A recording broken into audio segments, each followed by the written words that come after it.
অনুষ্ঠান চলি থকাৰ মাজতে যি ভয়ংকৰ ঘটনা সংঘটিত হৈছিল নিখংস হত্যাকাণ্ডৰ ঘটনা সংঘটিত কৰিছিল জয়কান্ত বৰ্মন নামৰ এজন লোকে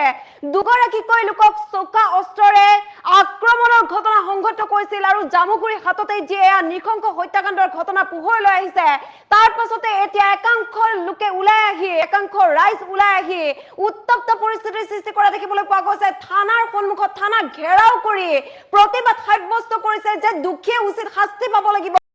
দুখীক যিমান পাৰে কঠোৰতকৈ কঠোৰতম ব্যৱস্থা বা উচিত শাস্তি প্ৰদানৰ দাবীৰে এতিয়া প্ৰতিবাদ সাব্যস্ত কৰা দেখিবলৈ পোৱা গৈছে লৈ এই মুহূৰ্তত সবিস্তাৰে এই খবৰ বিহু অনুষ্ঠান চলি থকাৰ মাজতে জামুগুৰি হাতত চাঞ্চল্যকৰ ঘটনা সংঘটিত হোৱা দেখিবলৈ পোৱা গৈছে একতিকৈ ভয়ংকৰ ঘটনা লীলা বৰুৱা আৰু ৰাকেশ শৰ্মা নামৰ দুই ব্যক্তিক চোকা অস্ত্ৰৰে আক্ৰমণ জয়কান্ত বৰ্মন নামৰ এজনৰ আৰু আক্ৰমণত থিতাতে নিহত হৈছিল ৰঙা চকুৱাৰ লীলা বৰুৱা নামৰ ব্যক্তিগৰাকী আৰু সাংস্কৃতিক জগতৰ লগত জড়িত ব্যক্তিগৰাকীৰ মৃত্যুক লৈ এতিয়া শোকস্তব্ধ হৈ পৰাৰ লগতে অতিকৈ উত্তেজিত হৈ পৰিছে অঞ্চলবাসী হত্যাকাৰী জয়কান্ত বৰ্মনক কঠোৰ শাস্তি প্ৰদানৰ দাবীৰে ওলাই আহিছে শ শ লোক জামুগুৰি হাতৰ নিকটৱৰ্তী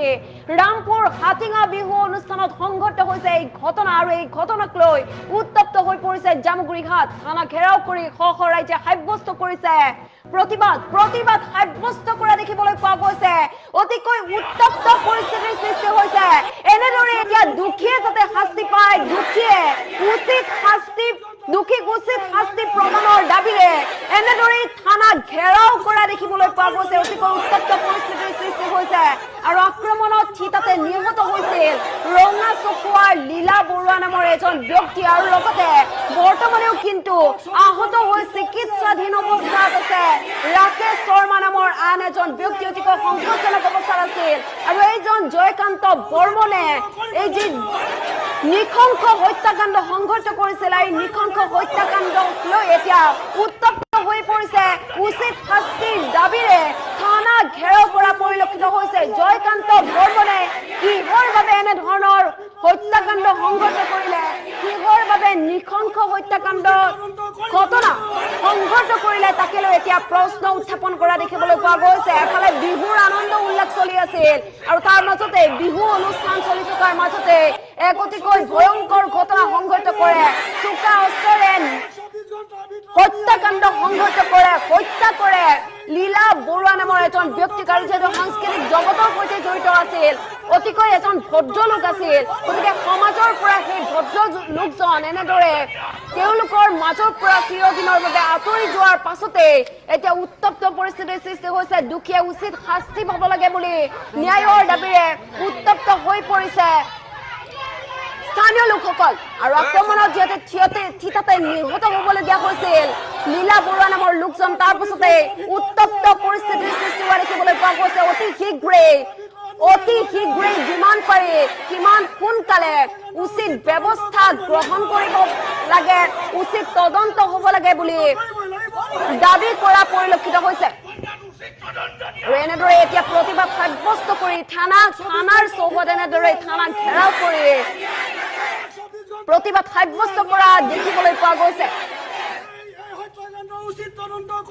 আৰু বিহু অনুষ্ঠান চলি আছিল বিহু অনুষ্ঠান চলি থকাৰ মাজতে এনে ধৰণৰ যি চাঞ্চল্যকৰ ঘটনা সংঘটিত হৈছে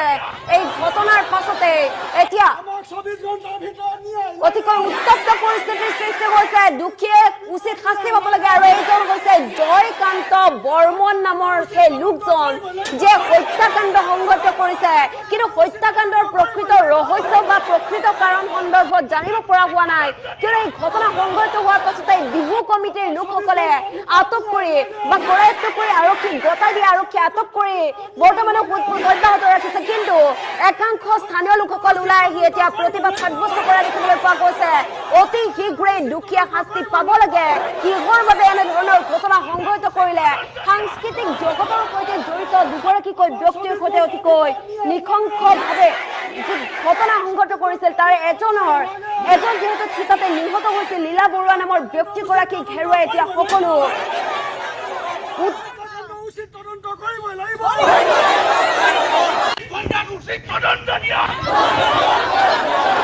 আমাৰ সম্পূৰ্ণ সাংস্কৃতিক জগতৰ লগত যিজন এজন ব্যক্তি আছিল জড়িত হৈ আছিল সেই মানুহজনক সেই সম্পদটোক আমি হেৰুৱাব লগা হ'ল মানে শুনিলে আমি হজম কৰিব নোৱাৰা এটা বিষয় যে আমাৰ ৰঙাচুকুৰা তেনেকুৱা এটা জেগাত তেনেকুৱা এজন ব্যক্তিক আমি হেৰুৱাই এতিয়া আমি খবৰ পোৱা মতে যিজন ৰাকেশ শৰ্মা তেখেতৰো বৰ্তমান সংকটজনক অৱস্থাত গুৱাহাটী GNRCত তেওঁ চিকিৎসাধীন হৈ আছে আমি প্ৰশাসনৰ ওচৰত আমাৰ অনুৰোধ যে আপোনালোকৰ ওপৰত আমাৰ যথেষ্টখিনি আস্থা আৰু বিশ্বাস আছে এই দোষীক উচিত তদন্ত দি আমাৰ ৰাইজক যাতে যি আশা আছে সেই আশাক কেতিয়াও যাতে আপোনালোকে ম্লান কৰিবলৈ নিদিব সেই আশা লৈ পেলাই আমি সমূহ ৰঙাচুকুৰাবাসী ৰাইজ আজি জামুগুৰি আৰক্ষী চকীৰ ওচৰত আমি উপস্থিত হৈছোঁ আমি আশা কৰিম যে আৰু আমি স্মাৰক পত্ৰও দাখিল কৰিছোঁ আৰু আমি আশা কৰিম যে অতি সোনকালে দুখীয়া উচিত তদন্ত হৈ পেলাই উচিত শাস্তি পায় সম্পূৰ্ণ সাংস্কৃতিক জগতৰ লগত যিজন এজন ব্যক্তি আছিল জড়িত হৈ আছিল সেই মানুহজনক সেই সম্পদটোক আমি হেৰুৱাব লগা হ'ল মানে শুনিলে আমি হজম কৰিব নোৱাৰা এটা বিষয় যে আমাৰ ৰঙাচুকুৰা